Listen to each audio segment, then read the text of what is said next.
selon de s'impliquer dans la mais vraiment que chacun dans sa gauche, chacun sa porte, donc ces valeurs-là. Et ça peut se rappeler, il y a quelques années, dans le secteur de Montréal, il y avait eu beaucoup de fumée pour un incendie qui était dans le secteur des Chichas. En Gaspésie, les avalanches sont une réalité bien présente. Et depuis 25 ans, Avalanche Québec travaille à la prévention et à la sécurité des amateurs de plein air. Pour souligner cet anniversaire et discuter des défis et des avancées de l'organisme, nous nous entretenons avec Dominique Boucher qui revient sur les festivités, les efforts de sensibilisation et les enjeux de financement essentiels à la poursuite de leur mission. Peut-être juste pour commencer, est-ce que tu voudrais on va peut-être mettre la table un peu pour parler un peu de ces festivités enfin ces 25 ans que vous avez souligné le 28 février dernier, qui s'est tenu, je crois, au Centre de découverte au Parc national de la Gaspésie. Est-ce que tu voudrais nous donner un peu comment s'est déroulée cette journée? Oui, effectivement. En fait, je dirais que les célébrations en fin de semaine se sont un peu déroulées en deux temps, là. Une première activité dans le cadre des journées de sensibilisation aux avalanches s'est déroulée là, au Centre de découverte et de services le vendredi. Donc, on était présents là, à la fois à l'intérieur et à l'extérieur du centre de découverte pour accueillir les gens, donner de l'information, présenter aussi là, un album photo souvenir en lien avec les 25 ans qui avaient été préparés pour l'occasion. À l'extérieur, on avait une tente avec des jeux pour sensibiliser les gens, puis juste initier les conversations finalement, et également un parc d'entraînement DVA, donc pour les détecteurs de victimes d'avalanche. Donc, dans le fond, c'est l'occasion d'apprendre à manipuler cet appareil de sauvetage en avalanche. Donc, ces ateliers-là avaient lieu surtout en avant-midi, avec je crois qu'il y avait 4 représentants là, de l'organisation qui étaient sur place là, pour interagir avec les gens qui avaient des questionnements puis qui voulaient manipuler du matériel. En après-midi, on proposait un atelier sur la sécurité avalanche qui incluait là, à la fois une présentation, mais aussi des vidéos éducatifs qui étaient par la suite là, commentés par l'intervenant. Donc ça a eu lieu dans l'après-midi. Ça s'est terminé pas trop tard le vendredi après-midi. Et le samedi, dans le fond, pour les célébrations, on se déplaçait là, du côté de Cap-Castor. Ça, c'est dans la région là, de Ruisseau-Castor, près de Tourelle, donc sur le littoral. Un partenaire là, avec qui on fait plusieurs collaborations également. Et il y a un village d'exposants qui s'est installé là, au pied d'une pente qui nous avait été proposée là, pour notamment essayer des skis. Les gens pouvaient essayer des skis. Encore une fois, il y avait des ateliers de DVA, des ateliers aussi de pelletage, des ateliers pour tester c'est quoi le feeling de sonder avec la fameuse sonde. Donc, toutes sortes d'ateliers pratiques là, pour permettre aux gens d'essayer du matériel, mais deux aussi d'approfondir leurs compétences avec ces équipements-là. Tout ça était agrémenté là, de descente dans la poudreuse. On avait des très, très belles conditions d'ailleurs samedi. Il y a eu même il y avait un feu pour les gens pour se réchauffer un petit peu. Il y a eu un DJ dans l'après-midi pour danser et se réchauffer encore un peu plus. Et vers la fin d'après-midi, on se déplaçait là, au Sea Shack, qui était pas très loin de là, pour terminer ça autour d'un 5 à 7, où là, il y a eu quelques interventions là, de la part de notre présidente qui était sur place, mais aussi moi-même qui a adressé un mot aux gens et des prix de présence qui ont été remis. Donc, une belle journée. En fait, on a eu les conditions là, parfaites, une belle grosse neige, beaucoup de gens qui se sont présentés. Certains ont passé la journée là aussi. C'était vraiment intéressant de voir. Il y avait de la bouffe, un barbecue, plein d'enfants. C'était très agréable. Justement, et j'ai même vu que vous avez initié un peu les jeunes aussi, une activité que vous avez fait pour initier les plus jeunes. Est-ce que je pense que ça a eu lieu le 4 mars, non? C'est-tu ça? Pour la sécurité en montagne?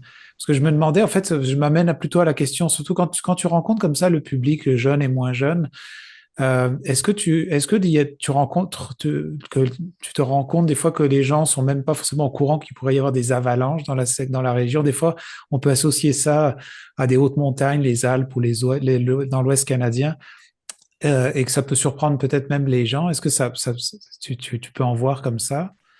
De moins en moins, je dirais, il y a 25 ans, effectivement, c'était un peu la curiosité, là. Les gens étaient un peu surpris d'entendre parler d'avalanche au Québec, associaient pas ce phénomène-là à notre territoire en général, là, plutôt plat, là. Mais effectivement, cette réalité-là, c'est une réalité régionale, tu sais, c'est en Gaspésie, c'est dans d'autres régions comme Charlevoix, un peu le Saguenay, la Haute-Côte-Nord.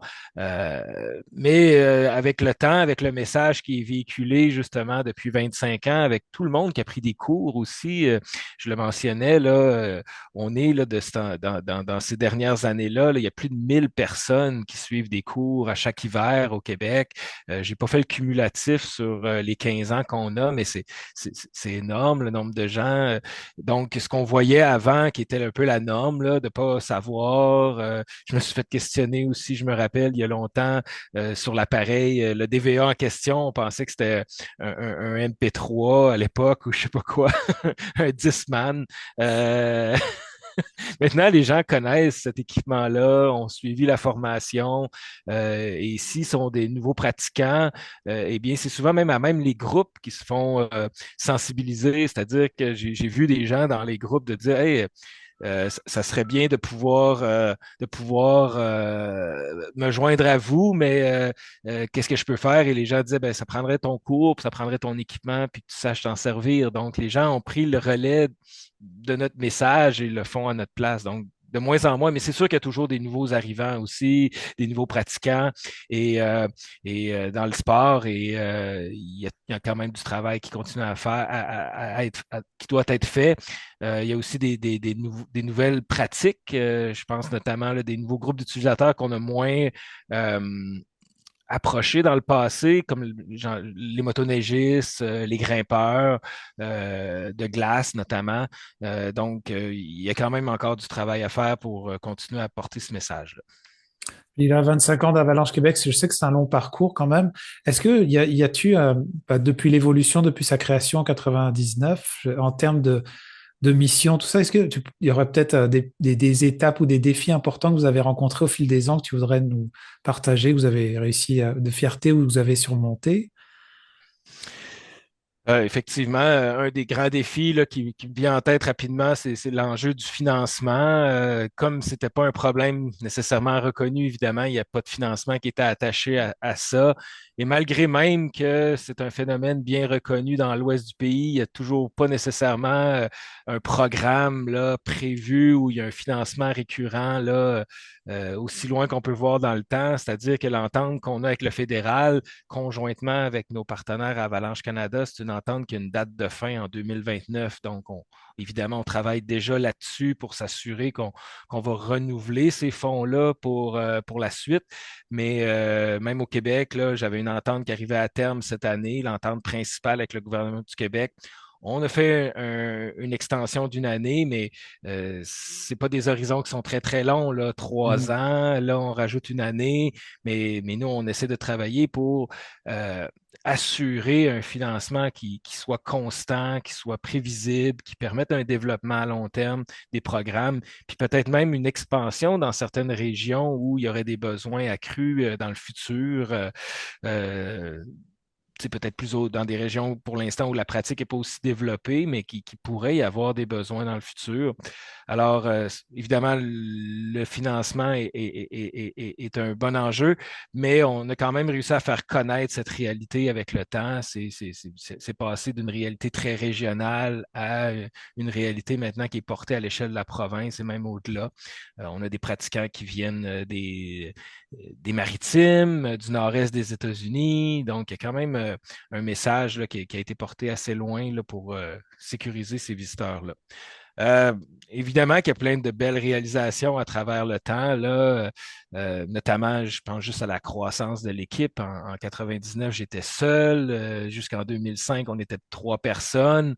Et Et maintenant, c'est 10 personnes qui composent l'équipe d'Avalanche Québec là, en période de pointe hivernale, des techniciens, des prévisionnistes, des gens au niveau des communications.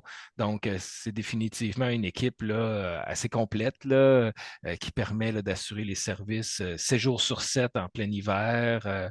On a des services aussi qui se font en amont de la pratique, donc la sensibilisation au cours de l'automne, guider les gens à travers leur préparation de saison, les orienter vers les bonnes formations, regarder leur équipement, prendre soin de leur équipement.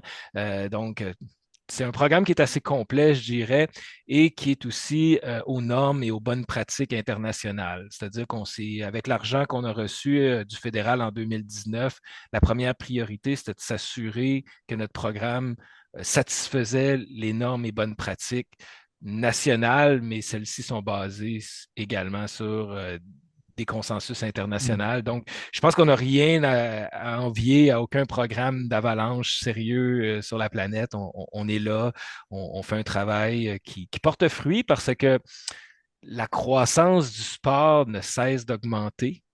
Et même de façon exponentielle. On n'a pas des chiffres là, très précis parce que c'est l'arrière-pays. Hein. Les gens vont dans la montagne, ne laissent pas nécessairement de traces à part leur virage. Donc, c'est dur de garder des statistiques de fréquentation. Mais on avait fait une enquête en 2001 et 2015 environ, avec toutes sortes d'indicateurs, là, notamment la vente de skis hors piste, la vente même de raquettes. Des fois, on regardait un peu ce qui se passait un peu on avait un écran assez large là, pour essayer de se donner des indicateurs. Ici, dans le parc, on a travaillé avec l'hébergement, la vente des droits d'accès, la fréquentation des refuges en hiver. Et on était établi avec les gens à la CEPAC ici un chiffre qui était de l'ordre de croissance entre 2001 et 2015, disons, de 600 de croissance de fréquentation hivernale. Et si je regarde juste nos chiffres, par exemple, au niveau des cours d'avalanche, parce qu'en 2016, on a récupéré la gestion des cours d'avalanche au niveau du Québec complet. Donc, on a un peu plus d'accès aux chiffres, on suit ça d'un peu plus près et on a établi dans les derniers calculs, dans les derniers rapports, qu'il y avait une croissance entre 2016 et maintenant de 400 de la participation annuelle au cours d'avalanche. Donc, c'est en croissance, ça c'est clair. Les stationnements sont tout le temps pleins, on le voit bien, en montagne, alors que le taux d'accident, lui, reste bas. Et même si on regarde à l'échelle nationale, là, avec les statistiques en provenance de l'Ouest, ce qu'on voit, c'est que depuis 2003, 2004, parce qu'Avalanche Canada a été créé en 2004, ils célèbrent leurs 20 ans, eux autres, de leur côté. Ce qu'on voit, c'est que la moyenne sur 10 ans ne cesse de diminuer malgré une fréquentation de plus en plus importante de l'arrière-pays. Donc, pour nous, c'est un beau signal que nos programmes fonctionnent, que notre message fait son chemin et que les gens, même s'ils sont de plus en plus nombreux en montagne, ben, ils sont quand même préparés, prudents, prennent des bonnes décisions. D'accord. Donc, en fait, je comprends bon, un de vos défis ont été le financement. Est-ce que tout ça est encore questionnable? Je sais que concrètement, je dirais, vous sauvez des vies, mais il y a aussi, j'ai vu il y a pas longtemps, d'ailleurs, félicitations pour la médaille du couronnement du roi Charles III pour ta contribution. Est-ce que ça représente quoi ces distinctions? Puis, est-ce que le fait que toi, tu aies été reconnu, puis que ce soit encore questionnable, tout ça, le fait du financement? On espère bien que cette reconnaissance-là, que je partage effectivement là, avec toute mon équipe, tant au niveau du conseil d'administration que les employés, là, évidemment, euh, soit un élément de plus pour mettre de l'avant le fait que c'est un service qui est essentiel, qui répond à un besoin, qui fait en sorte que si du jour au lendemain, Avalanche Québec doit cesser ses activités, ne plus exister, qu'on risque de voir plus d'accidents en montagne, qu'on risque de voir des décès en montagne.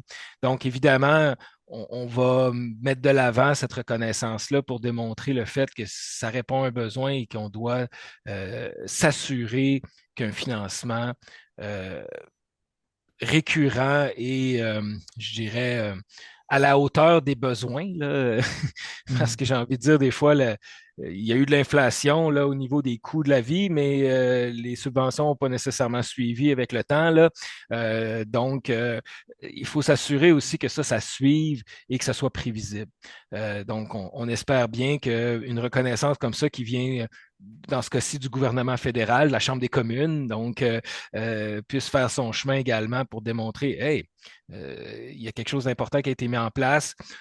On pense que c'est la meilleure solution pour livrer ces services-là parce que ailleurs dans le monde, c'est des services qui sont assurés par l'État. Je pense en France, le programme de sécurité avalanche qui produit les bulletins régionaux d'avalanche, c'est Météo France qui émet ça. En Suisse, c'est un département du gouvernement également. Même chose en Autriche. Aux États-Unis, c'est une version un peu hybride, mais quand même, il y a un financement de base garanti du gouvernement. Mais nous, on va chercher du gouvernement fédéral, on va chercher du gouvernement des provinces dans lesquelles il y a des activités d'Avalanche Canada et d'Avalanche Québec. On va chercher du revenu autonome aussi, avec des contrats, avec des levées de fonds, avec des tirages, avec une boutique en ligne. Donc, on a un modèle de financement qui permet d'étirer chaque dollar pour en faire le maximum. Et je pense que c'est une belle formule. C'est une formule qu'on se doit de protéger, préserver, s'assurer que ça peut durer dans le temps, mais dans des conditions les plus optimales possibles. Parce que c'est certain que si on doit mettre plus de pression au niveau des revenus autonomes, il n'y a pas d'argent gratuit, comme on dit. Mhm. La pression va être trop forte au niveau des équipes et on pourra pas garder le rythme de croissance là-dessus. Alors, c'est certain qu'il faut que les gouvernements, c'est un service public, c'est un service public essentiel, donc c'est certain qu'il faut que les gouvernements soient au rendez-vous du financement, sinon ça ne sera pas possible pour nous dans le futur. Alors j'aimerais que j'ai préparé quelques questions juste par rapport justement les outils et les ressources parce que je sais que bon il y a la télé de Mont-Louis qui les gens nous écoutent en Haute-Gaspésie mais je sais que ils sont assez familiers justement sur le terrain mais des fois plus dans du côté du Rocher-Percé ou de Petite-Vallée ou même c'est ça plus dans le sud et les gens qui nous écoutent peut-être peuvent être un petit peu moins familiers. Je sais que la dernière fois qu'on s'est parlé, on a parlé un petit peu des outils que vous mettez à disposition sur votre site internet, mais quelqu'un qui voudrait, qui voudrait peut-être justement en savoir plus concrètement et dire, tiens, j'aimerais suivre une formation parce qu'il y a beaucoup de motoneigistes aussi qui sortent. Tu parlais aussi et je connais énormément de gens qui vont faire de la raquette comme ça hors piste. Mhm. Euh, Comment est-ce qu'on peut justement, la première étape, si on voulait commencer à informer les gens pour leur ouvrir une porte, c'est quoi que tu dirais? Ben, c'est certain que si on a une pratique qui nous amène en terrain avalancheux, je pense aux motoneigistes, par exemple, motoneigistes hors piste, évidemment, là. La base, le point de départ serait un cours d'avalanche. Donc, les cours d'avalanche, il y en a d'offerts, comme je disais, il y a plus de 1000 personnes qui en suivent à chaque année au Québec. Nous, on est un peu le gestionnaire de ça, ce qui fait que tous les cours qui sont offerts par environ, c'est des fournisseurs privés, là. De mémoire, il y a peut-être entre 5 et 10 fournisseurs privés au Québec qui sont reconnus, qui ont une entente en bonne et due forme avec les assurances, les nécessaires, avec les formateurs certifiés. Ben, c'est sur notre site. Donc, c'est un point de départ d'aller voir un peu sur le site qui offre ces cours-là en fonction de nos besoins. Il y en a dans différentes régions, il y en a de différentes durées, mais le cours le plus populaire, c'est le cours d'introduction de 2 jours. Donc, ça, je pense que c'est une bonne base parce que ça nous permet de reconnaître le terrain avalancheux. Donc, est-ce que je suis dans un endroit à risque? Est-ce que ça nous permet de reconnaître les conditions météorologiques qui augmentent le risque d'avalanche? Et ça nous permet aussi de commencer à développer des compétences pour naviguer dans le terrain pour éviter les endroits à risque. Donc, ça, c'est vraiment un bon début. Et surtout, c'est que ça permet de s'initier et de pratiquer avec les outils de sauvetage que sont le DVA, la sonde et l'appel. Donc, on vient jeter les bonnes bases nécessaires pour gérer sa sécurité en montagne. On ajoute à ça quelles sont les ressources nécessaires à consulter avant d'aller sur le terrain, le bulletin d'avalanche, la météo, peut-être les rapports qui ont été émis par les utilisateurs. On a le réseau d'information en montagne qui permet à n'importe quel utilisateur de l'arrière-pays de informer les autres sur les conditions qui ont été rencontrées dans les derniers jours. Donc, c'est toutes des ressources qui sont très importantes là, pour aller développer cette capacité-là à gérer notre risque. Parfois, les gens vont me dire, oh, c'est beaucoup. Moi, je fais une fin de semaine de raquette par année ou une fin de semaine de motoneige ou de ski par année. J'ai pas autant de temps et d'argent à consacrer à me former. Bien, souvent, on va répondre à ça, prenez un guide.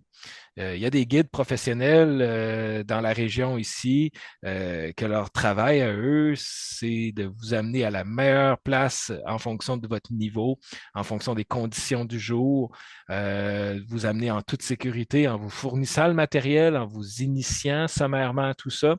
Et surtout, son rôle au guide, c'est de vous rapporter envie à la fin de la journée. Donc, je pense que ça, c'est une bonne approche aussi parfois si on n'a pas une pratique qui est très régulière.